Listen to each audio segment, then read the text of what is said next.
Pakatan Harapan எதிர்க்கட்சியாக இருந்த வேளையில் அமெரிக்காவின் ஜனநாயக கட்சியுடன் இணைந்து தம்முடைய அரசாங்கத்தை கவிழ்க்க முயன்றதாக முன்னாள் பிரதமர் நஜீப் ரசாக் நேற்று உயர்நீதிமன்றத்தில் தெரிவித்தார். அந்த ஒத்துழைப்பினால் கடந்த 2016ஆம் ஆண்டில் 1MDB நிறுவனத்துடன் தொடர்புடைய 100 கோடி அமெரிக்க டாலர் மதிப்புடைய சொத்துக்களை மீட்டெடுப்பதற்கு அமெரிக்க நீதித்துறை பறிமுதல் நடவடிக்கையை மேற்கொண்டது என்று 1MDB வழக்கு விசாரணையில் சாட்சியம் அளித்த போது நஜீப் குறிப்பிட்டார். இதன் விளைவாக தம் மீது நடைபெற்றுக் கொண்டிருக்கும் தற்போதைய வழக்கிற்கு தேவையான முக்கிய ஆவணங்களை வழங்க அமெரிக்க அதிகாரிகள் மறுத்து வருகின்றனர்.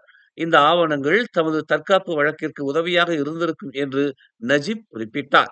கடந்த 2016ஆம் ஆண்டில் தாக்கல் செய்யப்பட்ட சிவில் சொத்து பறிமுதல் வழக்கில் அந்த ஆவணங்கள் தனக்கு சாதகமான அம்சமாக இருக்கும் என்பதால் அதனை வழங்க அமெரிக்க நீதித்துறை மறுத்து வருகிறது என்று அவர் தெரிவித்தார்.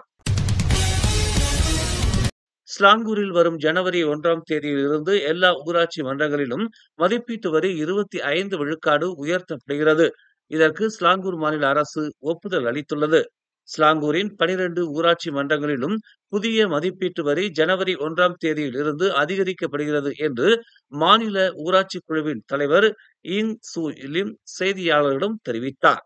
25 விழுக்காடு புதிய மதிப்பீட்டு வரி நடப்புக்கு வந்தாலும் சொத்து உரிமையாளர்களுக்கு தாங்கள் செலுத்த வேண்டிய மொத்த மதிப்பீட்டு தொகையில் 75 விழுக்காடு வரை கழிவு வழங்கப்படும் என்று இங் கூறினார். மனிதவள மேம்பாட்டுக் கழகமான HRD கோப்பின் தலைமைத்துவத்தை அடியோடு மாற்றி அமைக்கும்படி DAP கட்சியின் நாடாளுமன்ற உறுப்பினர் கு போய் தியோங் கோரிக்கை விடுத்துள்ளார். எவர் மீதும் தங்களுக்கு காழ்ப்புணர்ச்சி கிடையாது என்றும் எவரையும் குற்றம் சாட்டவும் விரும்பவில்லை என்றும் குறிப்பிட்டுள்ள அவர், ஆனால் மக்களிடையே அது தனது நன்மதிப்பை நிலைநாட்ட வேண்டியுள்ளது என்று பயான் பாரு நாடாளுமன்ற உறுப்பினருமான அவர் தெரிவித்தார். மாட்சிமை தங்கிய மலேசிய பேரரசர் சுல்தான் இப்ராஹிம் பிரதமர் டதஸ்ரீ அன்வார் இப்ராஹிமுடன் நேற்று திங்கட்கிழமை ஜொகூர் பாருவில் உள்ள ஒரு உணவகத்தில் மதிய உணவு உட்கொண்டார். ஜொகூர் பாருவில் உள்ள பிரபலமான அசாம் பெட்டாஸ் உணவகத்தில் தாம் மதிய உணவை உட்கொண்ட புகைப்படத்தை சுல்தான் இப்ராஹிம் சுல்தான் இஸ்கண்டார் முகநூலில் பதிவிட்டுள்ளார். மதிய உணவுக்கு முன்னர் அவர் இஸ்தானா பாசித் பெலாங்கியில் பிரதமருடன் சந்திப்பு நடத்தினார்.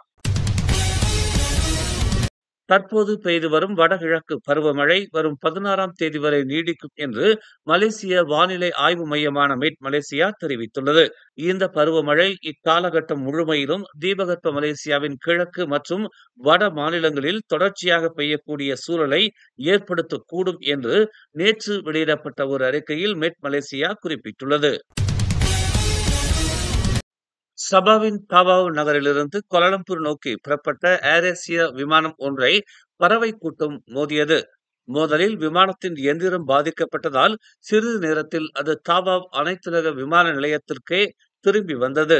கடந்த சனிக்கிழமை இச்சம்பவம் நிகழ்ந்துள்ளது. பறவை கூட்டத்தின் தாக்குதலுக்கு இலக்கான AK-5741 எனும் பயண எண் கொண்ட விமானத்தின் எந்திரங்களில் ஒன்று சேதமுற்றது. விமானத்தில் இருந்த 177 பயணிகளும் பணியாளர்களும் பாதுகாப்பாக கீழே இறங்கியதாக ஏர் ஏசியா தெரிவித்துள்ளது. மேலும் செய்திகளை தெரிந்து கொள்ள தமிழ் மலர் நாளிதழை பாருங்கள். உடனுக்குடன் செய்திகளை தெரிந்து கொள்ள தமிழ் மலர் இணையதளம், தமிழ் மலர் செயலி மற்றும் மலர் டிவி யூடியூப் சேனலை வலம் வாருங்கள். எங்களோடு இணைந்திருக்க மலர் டிவியை பதிவு செய்து கொள்ளுங்கள். உறவுகள் மகிழ்ந்திட விருப்பம் மற்றும் பகிர்வு சேவையை சொடுக்கிடுங்கள்.